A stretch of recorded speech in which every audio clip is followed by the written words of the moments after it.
Blessings to all. I'm Deacon Fernando from the Diocese of San Bernardino here in California. And Regina Heredia. We got involved with the Asylum Seekers in 2019 when there was an influx of families coming from Central America, mostly in South America. Once they got to the border, they crossed the border and they asked for asylum.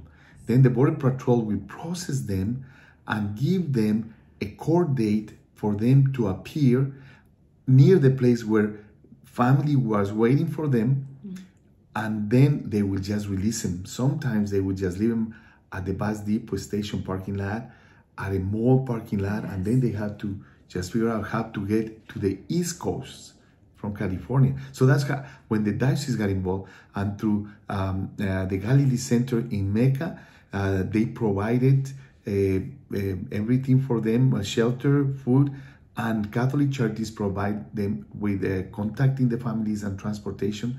So we were at the time in charge of transportation, and we had like a whole team, all volunteers that we took them from the Galilee Center to India, which is like about 15 miles. That's right. And then we moved over to the Valley Missionary Program because it was no longer possible for us to stay at the Galilee Center because of funds. So at the Valley Missionary Program in Coachella, which is a retreat center near the church in Coachella. Yes, we kind of were learning as we were doing things because we had like 60 to 100 people coming every evening. And so with all volunteers, we were able to provide food. We had people volunteering to cook.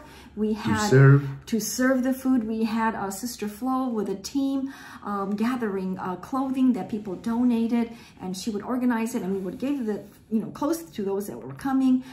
We had tons of volunteers to do all kinds of things, and I was in charge of the volunteers.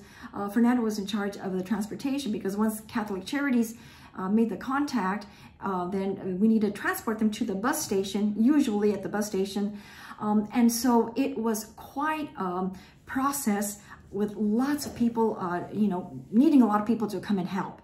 So, but the response of the volunteers was unbelievable. Yes. We have right here in the valley, we have what's called basic Christian communities, communities of faith. And they came, they responded. Yes, totally. I mean, the help, we had people, churches from different parts of the valley and northern part of the valley coming to help. So it was wonderful, wonderful. But now, this kind of, it took its toll because it was a lot.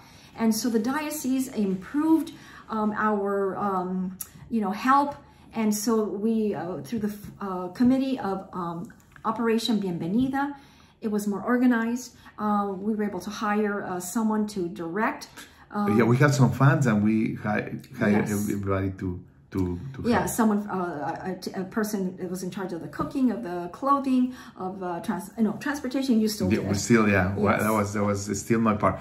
And then when the pandemic started, then we had to stop everything. And then now, again, they start coming again. But now Galilee Center is the one that is in charge of providing everything, even transportation. But our job as deacons right now is to provide the pastoral care.